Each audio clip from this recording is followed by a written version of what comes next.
Ladies and gentlemen, please welcome to the stage Israel's Minister of Education and Minister of Diaspora Affairs, Naftali Bennet, interviewed by Editor-in-Chief of the Jewish Journal, David Suissa.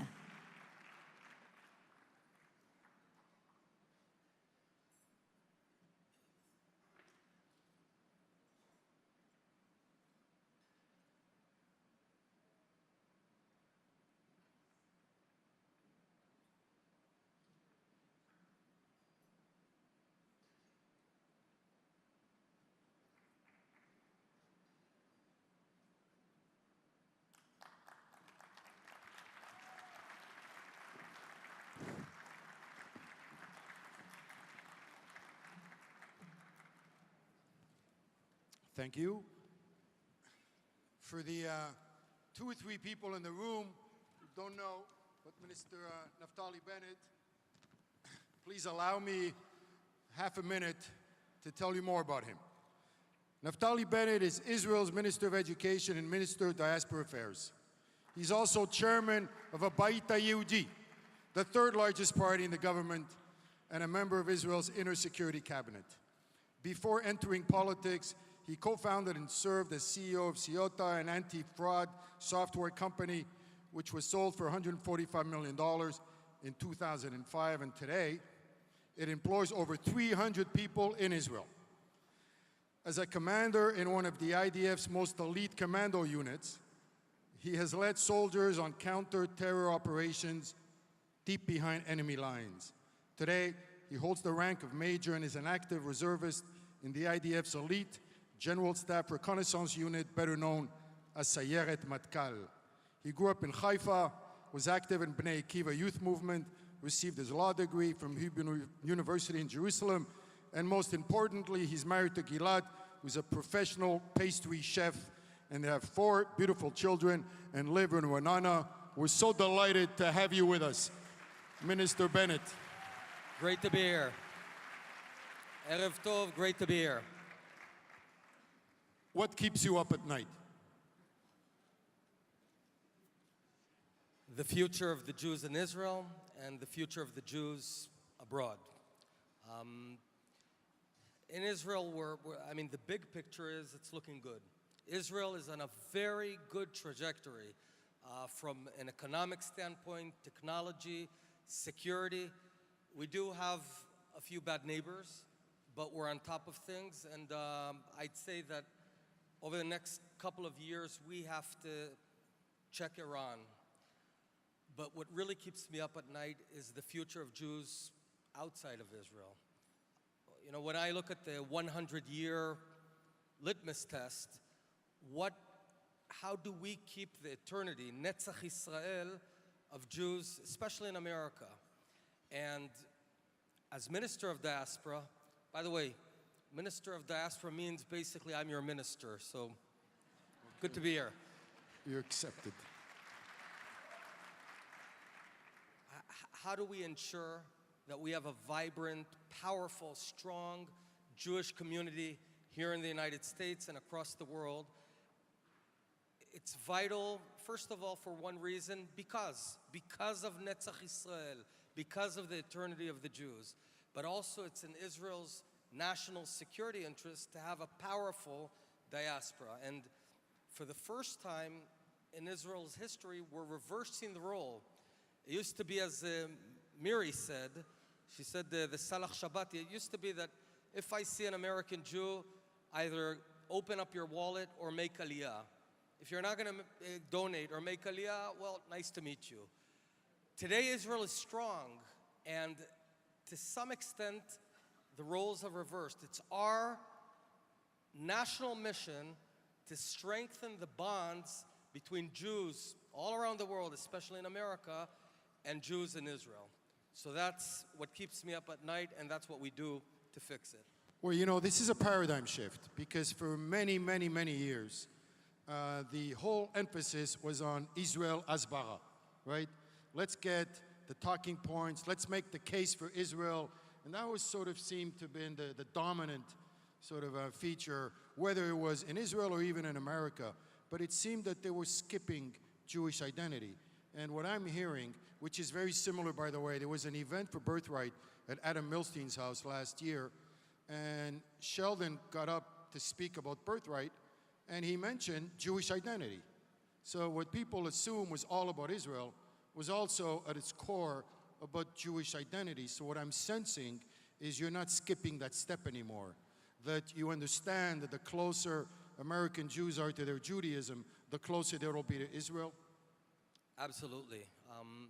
Tell you a story. My parents, Jim and Myrna Bennett, they were born, grew up totally secular in San Francisco of the 50s and 60s.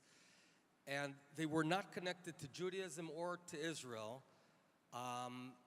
In the weeks towards the Six-Day War, my dad, Zichro Livracha, he passed away a couple of years ago, and my mom, they became obsessed with what's going to happen with this tiny little country that, you know, has just been born, going to be wiped off earth. And when we won, they came to Israel, volunteered on a kibbutz.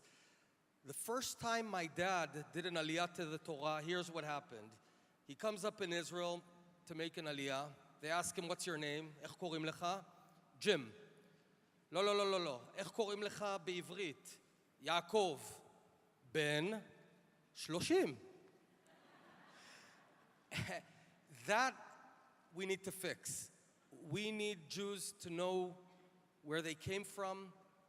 And you know, there was a recent president who said that the Jewish state is sort of a compensation because of the Shoah to the Jewish people.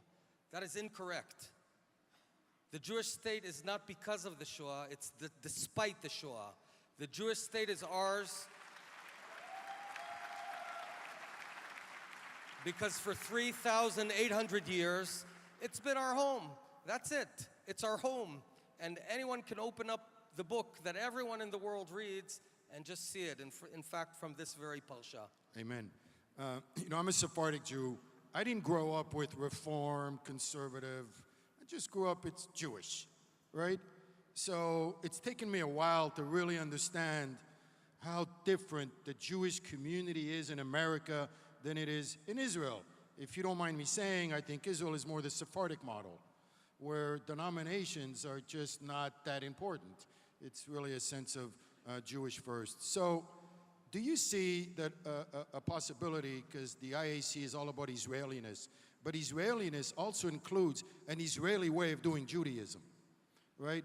I mean, do you see a possibility where they can bring that Israeli way of doing Judaism in America? I think it goes both ways. Unfortunately, I'm an Ashkenazi. Right. Nobody's perfect. Nobody's perfect. But I will point out that it goes both ways. I'll tell you another story. My wife, Gilat, she grew up in a moshav, again, totally secular.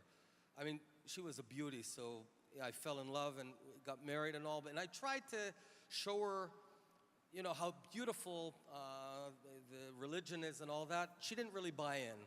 Brought her to shul in Israel, no go. Because people there, you know, they come and daven and talk. Then I founded my technology startup, moved to Manhattan, and we lived there for 5 years. One of the first few weeks, we were walking in Manhattan, and we saw a sign that said, how about you come to the beginner's minyan? So we looked interesting. We went up, and it was really different from Israel. No questions asked. No one looked at the color of my yarmulke or the length of my wife's sleeves. You are Jewish. You are welcome. And that's something that we need to, yeah. That's something that we definitely need to import from America to Israel. In terms of what we can export from Israel to American Jewry, I guess it's the big heart. And I think together, we have to form a relationship that will withstand hundreds and hundreds of years to come. And it's a big adventure. Are you concerned when you see these issues that seem to be really serious? The issues like, you know, the woman at the wall at the Kotel and conversions. I mean, you're right in the thick of it. And a lot of American Jewish leaders take that really seriously. And often they seem so offended by some of the things that happen in Israel. Does that concern you in the sense of your agenda of strengthening the relationship? It does. There's a huge chasm between the Israeli mentality and the American Jewry mentality. These things are solvable. I don't know how many of you know, but I'm the guy who built the egalitarian plaza at the Kotel. Everyone was fussing around, and it took 3 days and 3 nights. We built it. And it's good, it's there. It's sort of a boutique Kotel if you want. It's usually not very full. We could solve it. I feel that to some extent both sides are looking to fight rather than looking to find a solution. I think it's solvable if each side will compromise. Yeah, do you feel that sometimes the body language is a little too strident? You know, like, I don't feel the love, I just feel the criticism. And do you feel that way sometimes and I don't know how you get around that. I mean, there are different laws of physics in Israel and America. I'll tell you one thing, that when I came to America with my company, it took me a while to teach the Americans that it's considered impolite in Israel to actually let the other person finish his sentence. It's a big no. You don't do that. Also, it took a while to teach them that in Israel, you can actually, when an elevator door opens, you can enter before people exit, and somehow it works. So there's some mentality, but seriously, we need to look hundreds of years forward. At this point, I also want to specifically thank the extraordinary people, Sheldon and Miri Adelson, who have already left a profound mark on the future of the state of Israel and on the future of the state of the Jews in America and around the world. It's our goal together to ensure that this goes on forever, because we need that. Well, you know, my favorite word of the evening was unequivocal. And I've never used it before. I use unconditional, but I love the word unequivocal. I also call it goosebumps. And I just love that word. And this is really what the IAC is bringing, an unequivocal love and connection to Israel. I want to leave you with one last question.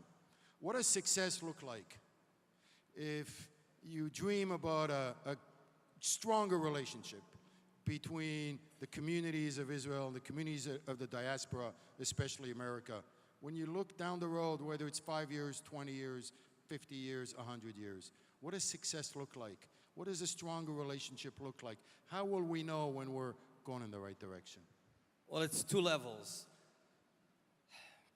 100 years from now, when a Jew hurts in Nahariya in Israel, a Jew in Wisconsin or in Boston or in Los Angeles will hurt with him. That's the basic level. Kol Israel arevim ze lazeh. All Jews. Amen. And at a higher level, that's a connection where we share the same fate. The higher level, though, is that not only we share the same fate, but we together share the same mission. And that mission is to make a more perfect world. But how do you do it? How do you do it? I think the state of Israel is the model. It's imperfect, but we're working on it. It's the model of an ideal state that's out there fighting for the free world in the toughest region in the whole world, providing full equal rights to its minorities, and being a good, open Jewish country with the support of Jews around the world. If we perfect that, we're going to teach the world how to do cyber. We're going to teach the world how to fight terrorism and prevail. We're going to teach the world how to be a strong democracy amid the toughest place in the world, and we will prevail. So that Israel could lead the way in terms of the Jews being a light unto the nations. Or lagoim, a light upon the nations. Amen. That's On correct. that note, thank you very much. תודה רבה.